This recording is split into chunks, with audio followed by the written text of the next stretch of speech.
evening. This is Monday, October 6th, 29 days until the 2008 presidential election. The same candidate whose campaign manager on September 1st at the Republican National Convention declared this election is not about the issues. The same candidate who on September 15th, the first time the Dow crashed, declared that the fundamentals of our economy are strong. The same candidate who on September 24th pretended to suspend his campaign so he could return to Washington to deal with bailout negotiations.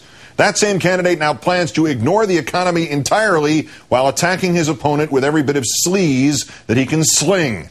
Our fifth story in the countdown, a top aide to Senator John McCain telling the New York Daily News, quote, "We have no choice. If we keep talking about the economic crisis, we're going to lose." In other words, McCain first. Country, not so much. The McCain-Palin campaign going all negative all the time in the wake of poll numbers that show support for the Republican ticket continuing to go all south all the time. Obama leading 49-43 nationally in the new NBC News Wall Street Journal poll out this evening. 6 in 10 of those voters surveyed saying the economy is the key issue in this election. No other issue coming close. Senator Obama also seen as better able to improve the economy. Faced with numbers like these, the McCain campaign inclined to change the subject, turning to its self-described hockey mom with the demeanor of a pit bull, vice presidential candidate Palin. On Saturday, the Alaska governor trotting the campaign's new yet old attack out, dipping from the shallow well of Senator Obama living in the same neighborhood and once having served on a charity board with William Ayers, a one-time Weather Underground figure. One of his earliest supporters is a man who, according to the New York Times, was a domestic terrorist and part of a group that, quote, launched a campaign of bombings that would target the Pentagon and the U.S. Capitol. Our opponent is someone who sees America as imperfect enough to pal around with terrorists who targeted their own country.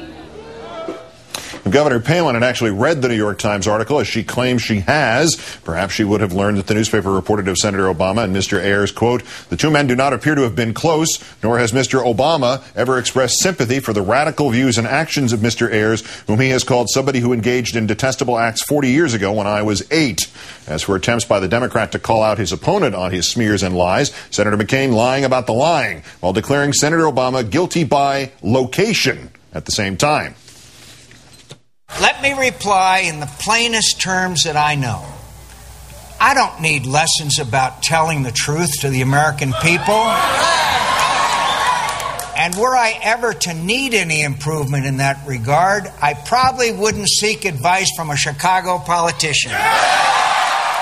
Ask almost anybody that'd help you out, pal. As we mentioned, a McCain aide explaining to the New York Daily News, quote, "If we keep talking about the economic crisis, we're going to lose." Another telling the Washington Post, "We are looking forward to turning a page on this financial crisis." The Dow Jones had other ideas. It lost another 370 points today. Nice job sticking the pages together. Senator Obama, meanwhile, reminding the unnamed aides today that most voters do not have the luxury of just moving on. I've got news for the McCain campaign. The American people are losing right now. They're losing their jobs. They're losing their health care. They're losing their homes. They're losing their savings. I cannot imagine anything more important to talk about than the economic crisis, and the notion that we would want to brush that aside and engage in the usual political shenanigans and smear tactics that have come to characterize too many political campaigns, I think, is not what the American people are looking for. And Senator Obama's campaign leaving the last word on the McCain campaign's latest smear tactics and negative attack ads to Senator McCain from a new web ad from the Democratic Party. I just have to rely on the good judgment of the voters not to buy into these negative attack ads. Sooner or later, people are going to figure out that if all you run is negative attack ads, you don't have much of a vision for the future, or you're not ready to articulate it. On that note, time now to call in our own Richard Wolff, also, of course, senior White House correspondent for Newsweek magazine. Richard, good evening. Good evening, Keith. As we heard in the opening of the show, at the Palin rally today in Florida, Senator Obama referred to, during an introduction by a local sheriff, which is another story probably by itself, by his full name, Barack Hussein Obama. Governor Palin herself saying, in addition to the Ayers charge, that the heels are on and the gloves come off. And at a McCain rally, Senator McCain was asking who was the real Barack Obama, a member of the crowd replying, terrorist. whether by association, by location, by middle name, is there any doubt that the McCain campaign is making a coordinated attempt right now to paint Senator Obama as a terrorist or a terrorist sympathizer? Well, first off, on middle names, John Sidney McCain III ought to know how awkward these middle names can be, especially when you're trying to connect with regular folks. But when it comes to terrorists and the terrorist link, yes, they're obviously trying to make it explicit. They have done this before in terms of the McCain campaign. Just a few weeks ago, they suggested that Obama was Hamas's preferred candidate in this election. And that was a very explicit link, and frankly, it didn't carry much traction there either. And the problem now at this late stage in this campaign is that voters have got their own impressions of who this Democratic candidate is. They've watched the debates, they've watched the conventions. Tens of millions of people have an impression of him, which is very different from the sort of scary candidate caricature that their McCain folks are trying to present. So there's a dissonance there between what they're talking about and what people are seeing. And speaking of dissonance, can a presidential campaign really declare, and do so on the day when the Dow had at one point dropped 800 points, that it's just not going to discuss the economy anymore and have any credibility anymore? I mean, 12 days ago, this man pretended he was suspending his campaign because the economic crisis was so serious. Now it's not going to come up for the next 29 days? Yeah, look, when 59% of the country says that the economy is the most important thing, you have to talk about the economy. The problem is that they had a big moment of opportunity, a big window to talk about the economy, and they blew it on the gamble of suspending the campaign and trying to resolve the bailout discussions. When that didn't work, you've got to try and get people's attention back to the economy, not onto another subject.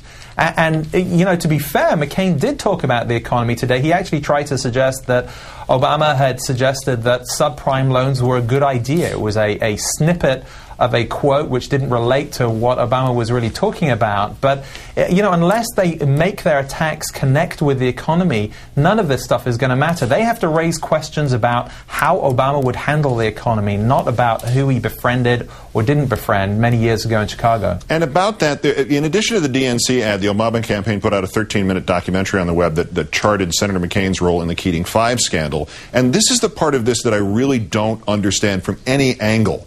Whatever McCain can accuse Obama of, even with the thinnest of evidence, there seems to be something far worse and something also far more easily understood in the McCain closet.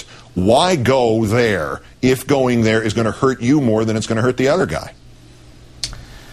Well, I guess one argument would be that they thought the Keating 5 issue was somehow neutralized because McCain has spoken extensively about it. Of course, he spoke extensively about it a long time ago, so the Obama folks thinks there's a whole group of people who can be re-educated about the subject. But you do raise an interesting question about thinking forward to the next step. We saw the same pattern with the whole pseudo-suspension of the campaign. If you think ahead, you recognize that you're going to end up owning the bailout problem, and they're just not thinking ahead at this stage. Richard Wolff of Newsweek and MSNBC, great thanks for your thinking ahead here.